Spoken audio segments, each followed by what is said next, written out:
bagaimana penggunaan parafrasa tersebut?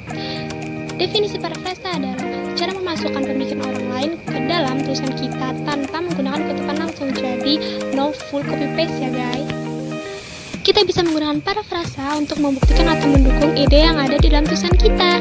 Dan juga jika kita ingin menggunakan parafrasa, kita harus bisa menyajikan ide penulis asli dengan akta menggunakan kata-kata kita sendiri ya guys. Dan kemudian setelah itu kita dapat memasukkan sumbernya dengan benar dalam tulisan kita.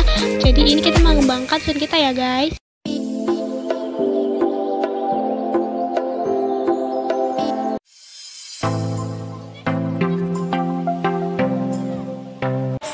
Yang pertama, pilih 1-3 kutipan. Jangan memparafrasakan terlalu banyak informasi sekaligus. Kita harus tetap fokus pada kalimat yang paling mendukung tulisan kita. Dan jangan lupa untuk memadatkannya menjadi satu pernyataan parafrasa. Jika kita ingin menulis yang lebih panjang, gunakanlah ringkasan. Ringkasan yang pertama yaitu ringkasan bersifat lebih luas daripada parafrasa. Karena ringkasan lebih fokus pada poin utama dan meringkas teks secara keseluruhan. Parafrasa lebih fokus kepada ide atau konsep utama dalam karya yang lebih besar. Yang kedua, pilih kutipan yang mendukung argumen atau ide secara langsung. Misalnya data statistik yang dimuat di dalam artikel atau pendapat ahli tentang makalah yang kita sedang tulis.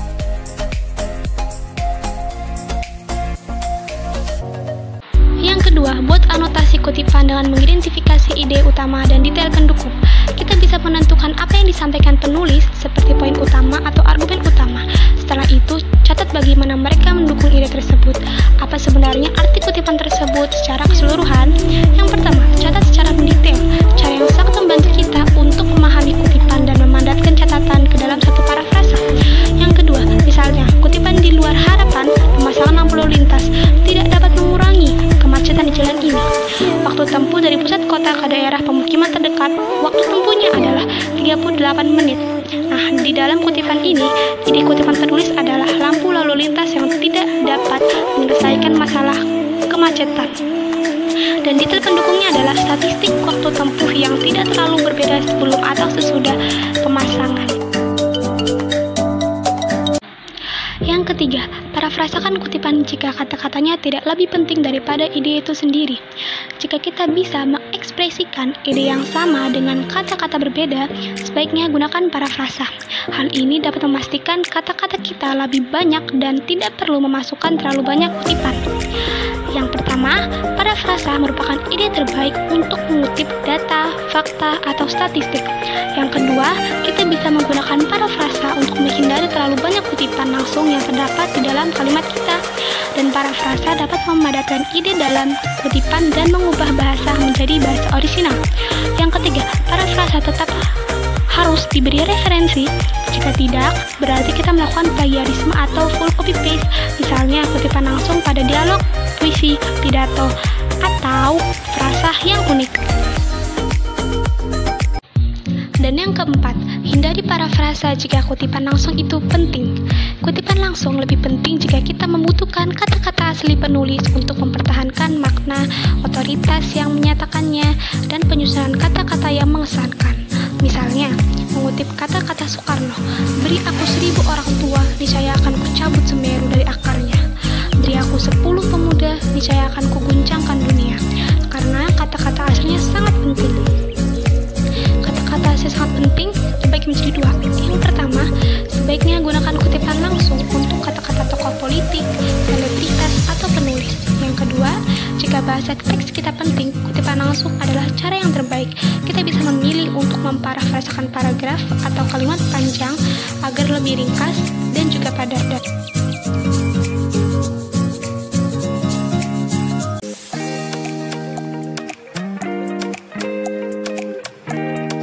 Yang pertama, baca lagi kutipan yang akan digunakan. Kita harus dapat memahami kutipan sebelum bisa memparafrasakannya. Jadi, dalam beberapa kasus, kutipan harus dibaca berulang kali. Yang pertama, fokuslah pada ide dalam kutipan. Dan yang kedua, membaca ulang kutipan dan memeriksa catatan kita. Jadi, harus benar-benar teliti ya guys. Nggak boleh salah-salah, nggak boleh copy-paste. Dan yang kedua, menyatakan ulang ide menggunakan kata-kata sendiri. Nah, kita menggunakan catatan, pemahaman, dan terhadap teks secara keseluruhan. Dan jangan hanya mengganti kata-kata dalam kutipan orisinal, karena termasuk plagiarisme guys. Dan juga pastikan parafrasa kita orisinal yang harus menggunakan struktur kalimat berbeda yang sesuai dengan gaya penulisan kita masing-masing. Misalnya, kalimat yang termasuk kutipan asli itu, hasil kami menunjukkan bahwa 40% pemilih dalam pemilu kada belum menentukan pilihan mereka sampai sudah tiba di TPS. Nah, kalau misalnya kita tetap memasukkan kutipan langsung semua itu ke dalam tulisan kita, itu berarti plagiarisme. Dan yang seharusnya sebaiknya ialah tulis seperti ini. Berdasarkan studi ini, 40% masyarakat menunggu sampai mereka sudah berada di TPS pemilu kada untuk memilih siapa yang akan memimpin mereka. Jadi, kalau misalnya kita full copy paste yang berada di kutipan langsung kita taruh di tulisan kita atau di kalimat kita, itu berarti plagiarisme dan itu pelanggaran guys, nggak boleh. Jadi kita nggak boleh full copy paste, sebenarnya kita harus mengembangkan kata-kata kita sendiri. Dan yang ketiga, bandingkan parafrasa kita dengan kutipan asli. Kita harus dapat memastikan kedua kalimat tersebut memiliki ide yang sama, tetapi dengan kata-kata yang berbeda. Parafrasa harus terlihat berbeda agar tidak termasuk plagiarisme, tetapi tetap tidak menyimpang dari maksud si penulis. Yang pertama, revisi lagi jika tidak yakin apakah parafrasa sudah cukup mencerminkan kutipan asli atau tidak. Yang kedua, meminta bantuan orang lain atau teman kita untuk membaca kutipan asli dan parafrasa Anda. Jadi, untuk membandingkan kutipan asli atau kutipan langsung atau parafrasa yang sudah kita buat ya, dan juga minta masukan dari mereka. Bagusnya gimana gitu. Jadi, masukan apa yang dapat memperbagus parafrasa kita dan juga menyempurnakan parafrasa kita.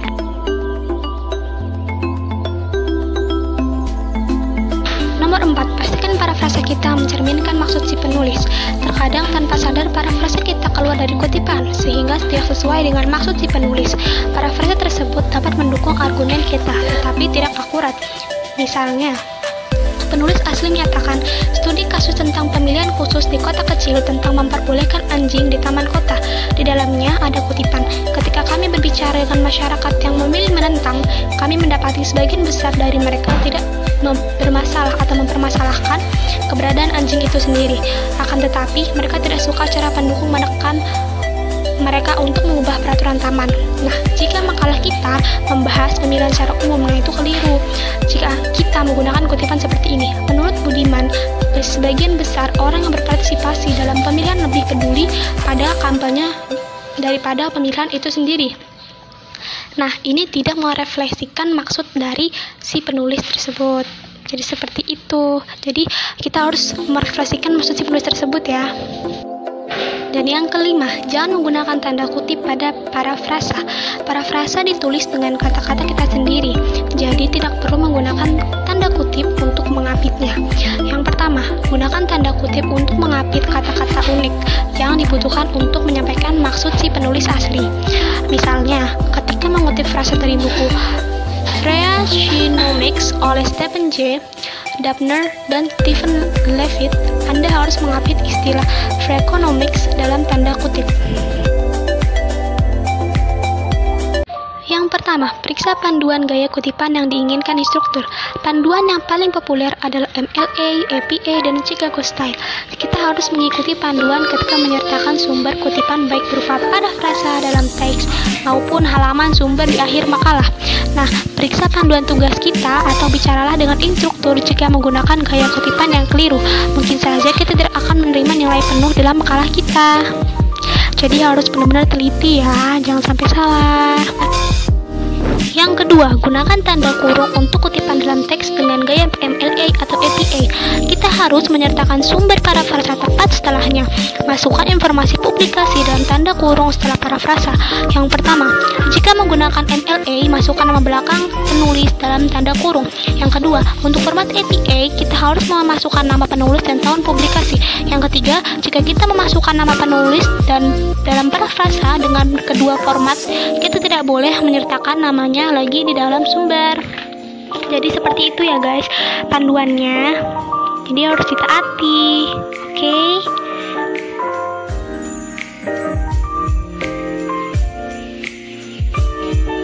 Yang ketiga, masukkan catatan kaki untuk Chicago Style.